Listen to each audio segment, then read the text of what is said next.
Hi everyone, my name is Emily. I'm a PhD student in computer science, and my research focuses on how we can use technology to help people learn and practice better habits.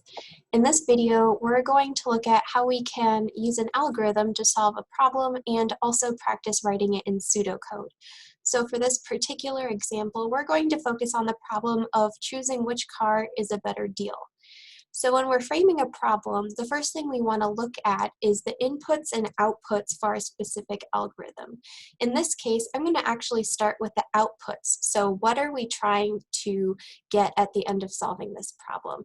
So for this case, we actually want our algorithm to output which car is a better deal. And for those inputs, this is the information that we need in order to solve the problem. So to determine which car is actually a better deal to buy, we want 4 pieces of information. For each car, we're looking at 2 cars, we want the price of the car,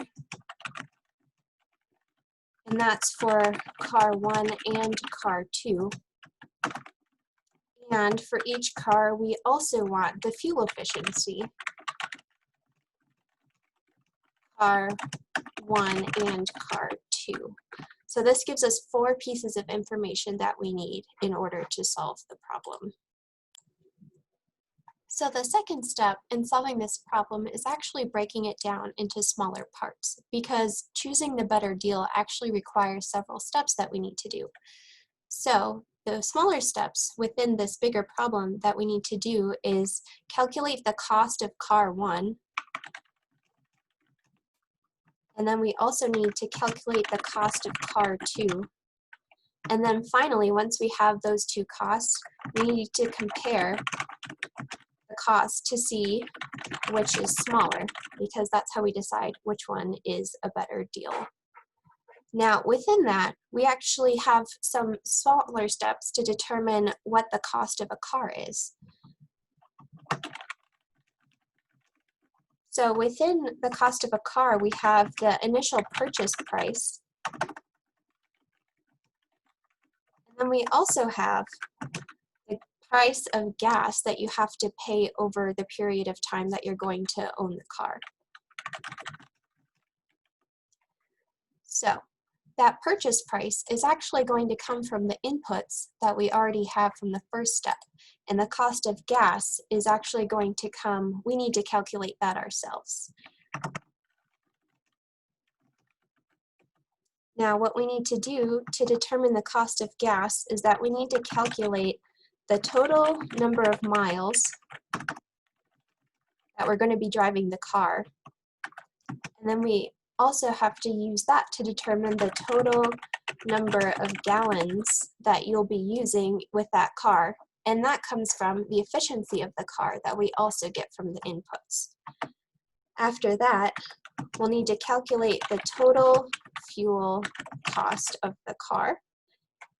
And so then, once we have that, we'll add the purchase price plus the total fuel cost, which will give us the total price of the car over the time that we're going to be owning it. And finally, we can compare those costs of the 2 cars to see which one is smaller and then which car is a better deal. Now, the next step in our example is to actually write out the problem using pseudocode. So I've started a little bit here. Now, based on what we talked about in the last step of breaking it into smaller tasks, for each car, we want to calculate the total cost that it will cost you to own the car. So the first step is to calculate the total number of miles that you'll be driving on the car. And this information was given to us in the problem. So the total miles is actually going to be the number of years that you're driving the car times the number of miles that you're planning on driving per year. So for this example, we are going to be driving this car for 10 years times 15,000 miles per year. So in this case, the total miles is actually going to be the same for each car, because we will be driving the same number of miles per year and the same number of years. Next, we're going to be looking at the total number of gallons that you'll need in order to fuel that car for the number of miles.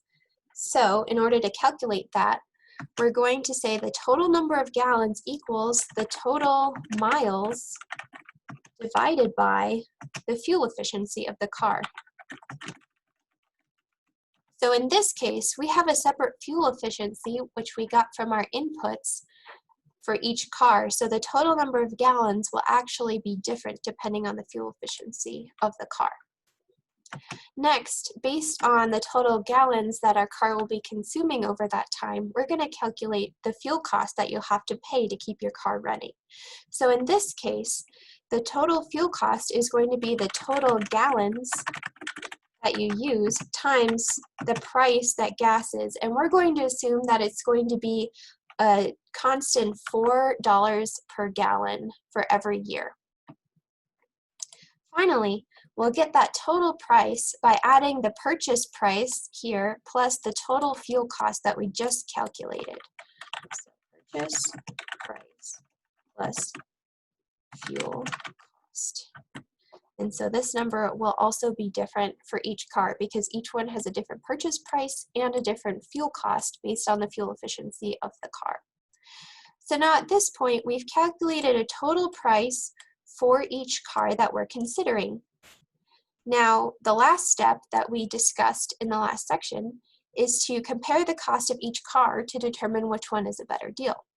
So we're going to ask if the price of car 1 is less than the price of car 2, then that means that car 1 is a better deal, and we're going to buy that car. Now else, in the other condition, that means that the price of car 2 is actually less than the price of car 1, so that means that car 2 is a better deal, and we're going to choose to buy that car instead. Now, for the final part of our example, we're actually going to test out the algorithm we wrote by using real numbers and an example to see whether this actually works. So in this case, we've gotten some numbers for our inputs. The price of car 1 is $25,000 to purchase it, and the fuel efficiency for car 1 is 50.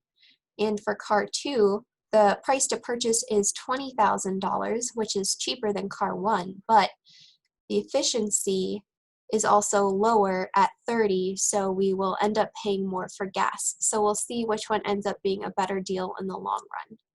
And like we said before, the output is going to be which car is a better deal. So based on the steps that we wrote in the last section, we want to calculate the total cost for each car. So first, we're going to calculate the total cost for car 1. So the first part, calculate the total number of miles that you'll be driving with car 1. Like we said before, we're going to drive this car over 10 years with 15,000 miles a year, and that will give us a total of 150,000 miles. Okay, now we need to calculate the total number of gallons that car 1 will be consuming over that time period. So the total miles we're going to replace with that 150,000 miles divided by the fuel efficiency per car 1, which we determined was 50, and that will give us a total number of gallons is 3,000 gallons. Okay, now using that number, we're going to calculate the total fuel cost. And so we're going to replace that total number of gallons with the 3,000 we calculated in the last step times $4 per gallon is going to give us a total fuel cost of $12,000. That is a lot of money. All right. Finally, for car 1, we're going to calculate the total price, which is the purchase price we got in the inputs, which is $25,000. Plus that fuel cost that we just calculated, which is $12,000. And that gives us a total cost of $37,000 for car 1. Now we're going to do the same thing for car 2 using the inputs that we got. So total miles is actually going to be the same as the first example because we have 10 years times 15,000 miles per year, which gives us 150,000 miles. We're going to replace that into our total gallons.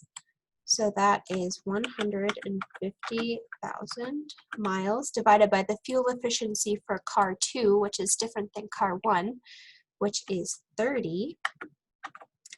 And that will give us a total number of gallons of 5,000 gallons.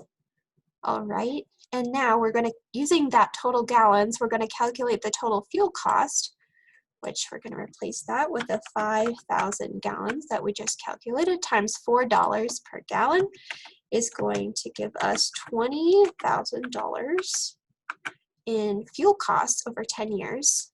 Now finally, we're going to do the total price, which is the purchase price from the inputs that we got before. So that's $20,000 purchase price plus the fuel cost that we just calculated, which is another $20,000. Okay, and then that gives us a total cost of $40,000. Now the last step in our algorithm is compare the cost of each car. So the total cost for car 1 we determined was $37,000. And the total cost for car 2 is $40,000. So now going back to our algorithm, if the price of car 1 is less than the price of car 2, is that the case here? $37,000 is less than $40,000, so the price of car 1 is less than the price of car 2, and that means that car 1 is a better deal.